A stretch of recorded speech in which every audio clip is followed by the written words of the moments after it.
মূলত ছোটবেলা থেকেই তার ভিতরে আমরা একটা দর্শক, হাসনাত আব্দুল্লাহ যেখান থেকে মাধ্যমিক পাশ করেছে, দেবিদ্বার সরকারি রিয়াজউদ্দিন মডেল পাইলট উচ্চ বিদ্যালয়, সেখানকার যে টিচার রয়েছে হাসনাত আব্দুল্লাহর সময় পড়াশোনা করিয়েছে, তখনকার সময়ের একজন শিক্ষক আমি পেয়েছি, ইসলাম শিক্ষা বিষয়ক যিনি পড়াশোনা করেছেন, মোহাম্মদ মোশাররফ হোসেন, স্বনামধন্য টিচার। ওনার সাথে আমি জানার চেষ্টা করব যে আসলে হাসনাত আব্দুল্লাহ যখন এখানে পড়াশোনা করেছে তখন তার স্টুডেন্ট লাইফটা আসলে কিভাবে দেখেছেন উনি। আসসালামু আলাইকুম। জি, ওয়ালাইকুম আসসালাম, ধন্যবাদ আপনাকে। আসলে হাসনাতুল্লাহ যখন আমাদের এই ক্যাম্পাসে ভর্তি হওয়ার পর থেকেই তার ক্লাসে যেই পড়াশোনা, শিক্ষকদের প্রতি যেই তার শ্রদ্ধা সম্মানবোধ, তার যে অধ্যবসায়, তার যেই পড়াশোনার প্রতি গভীর আগ্রহ, এগুলো সবকিছুই তাকে আমরা ছোটবেলা থেকেই খুব সুন্দরভাবে দেখেছি। তার ক্লাসের যেই আগ্রহ, অন্যান্য ছেলেদের থেকে তার আগ্রহটা খুব বেশি ছিল।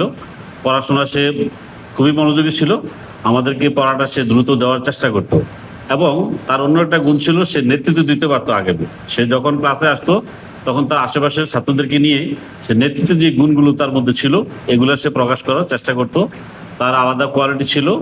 সে মনে করেন যে আলাদা যে বিষয়গুলো আছে, যে আপনার কো কারিকুলাম অ্যাক্টিভিটিস গুলো, বিতর্ক, তারপর রচনা, বক্তৃতা, এগুলা এবং কুইজ, এগুলাতে সে ভালোভাবে তার কৃতিত্বের স্বাক্ষর রাখতে পারত। যার প্রমাণ আমরা এখন তার সংসদের এবং বিভিন্ন সভা, সেমিনারে বক্তব্য এবং টকশোতে যে কথাবার্তাগুলো বলে, তার প্রতিফলন আমরা এখন দেখতে পাচ্ছি। আর সে যখন আমাদের স্কুলে পড়াশোনা করতো তখন তাকে নিয়ে আমরা বিভিন্ন বিতর্ক প্রতিযোগিতা বা বিভিন্ন ইভেন্ট যে প্রতিযোগিতা হতো, সাংস্কৃতিক কালচারাল প্রোগ্রামগুলো, স্কুল অভ্যন্তরীণ এবং বাইরের যে প্রতিযোগিতা হতো, আমরা তাদেরকে নিয়ে অংশগ্রহণ করতাম। এবং সে বরাবরই ওগুলাতে ভালো একটা স্থান অর্জন করতে পারতো।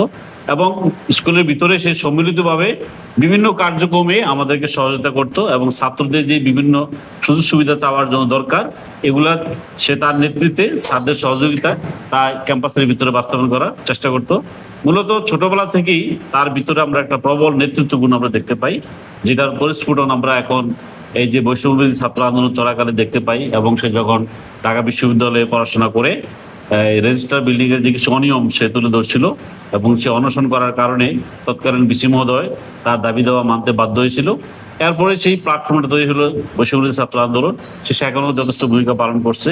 তারই ফলশ্রুতিতে তারা 5 আগস্টের যে গণ অভ্যুত্থান, 24-এর যে গণ অভ্যুত্থান আমরা জানি, সেটার মধ্যে সে একটা ভালো নেতৃত্ব ছিল। এবং তাদের মধ্যে কয়েকজনের নেতৃত্বের আলোকেই ছাত্র জনতার সম্মিলিত প্রয়াসে আমরা নতুন একটা অভ্যুত্থান তৈরি হয় এবং সেটা বাস্তবায়ন হয়। পরবর্তীতে সে এই দেবিদ্বারের নানাবিধ উন্নয়ন কর্মকাণ্ডে সে যুক্ত হয় এবং বিশেষ করে যে বন্যা সংঘটিত হয় গত 2 বছর আগের, সেই বন্যায় সে দেবিদ্বারের মধ্যে বিভিন্ন জায়গায় ত্রাণ বিতরণ করে এবং নিজেও কালেকশন করেছে, আমাদের দিয়েও করেছে এবং বিভিন্ন সোর্স পত্র থেকে বিভিন্নভাবে কালেকশন করে সে এগুলা বন্যার্ত মানুষের মধ্যে বিতরণ করে তার সফলতার যথাযথ স্বাক্ষর রাখছে বলে আমরা দেখেছি। এবং ইনশাআল্লাহ আমরা আশাবাদী যে সে ভবিষ্যতেও এই কাজগুলো চলমান রাখবে এবং তার নেতৃত্বেই ছাত্র যুব সমাজ একটি ভালো আগামী সুন্দর দুর্নীতিমুক্ত বাংলাদেশ আমাদেরকে উপহার দিবে, এই প্রত্যাশা আমরা এখন ব্যক্ত করি।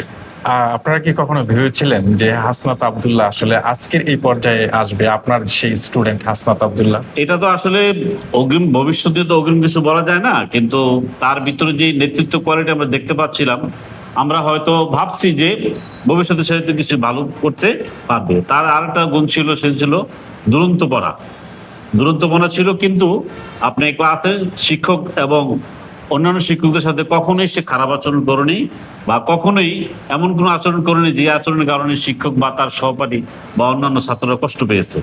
আমরা ছোটবেলা থেকেই তার ভিতরে ওই গুণগুলো দেখেছি, যে গুণগুলো মানবিকতার কাজে লাগে, যেগুলো সহযোগিতা পরায়ণ, যেগুলো একজন মানুষকে আরেকজন মানুষের দিকে উদ্বুদ্ধ করে ভালো কাজ করার জন্য আন্দোলিত করে। এই ছোট ছোট দিকগুলো আমরা তার ক্লাস পর্যায়ে আমরা দেখেছি। হয়তো আল্লাহ রাব্বুল আলামিন তাকে এখন এই অবস্থায় নিয়েছে। তো আমরা আশা করি তার এই নেতৃত্ব গুণের কারণে সে আরো অনেক দূর এগিয়ে যেতে পারবে এবং সুন্দর একটি বাংলাদেশ বিনির্মাণে সে অবদান রাখতে পারবে।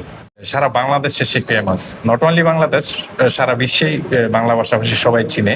আসলে আপনাদের গর্বের জায়গাটা কেমন মনে হয় যে আপনাদের একজন স্টুডেন্ট, এই স্কুলের ফরমার স্টুডেন্ট, এত উঁচু জায়গায় চলে গিয়ে? জি, অবশ্যই আমাদের গর্বের জায়গাটা অবশ্যই আমাদের বৃহৎ করে দেখি। শুধু হাসনাত আব্দুল্লাহ নয়, এই স্কুলের প্রতিষ্ঠা থেকে এই পর্যন্ত অনেক স্টুডেন্ট সরকারের বিভিন্ন পর্যায়ে বিভিন্নভাবে তারা দায়িত্ব পালন করেছে। এবং আপনি জেনে খুশি হবেন যে অধ্যাপক মুজাফর আহমেদ, তারপরে ঢাকা ইউনিভার্সিটি এমএলএ আব্দুল জব্বার, তারপরে সাবেক সচিব ছিলেন জিয়াউল আলম, এরকম অসংখ্য মানুষ এই স্টুডেন্ট থেকে, এই স্কুল থেকে বেরিয়েছে এবং তারা দেশ এবং জাতির কল্যাণে নিবেদিতভাবে কাজ করেছে, দেশের উন্নয়নে, এলাকার উন্নয়নে, জাতির উন্নয়নে কাজ করছে।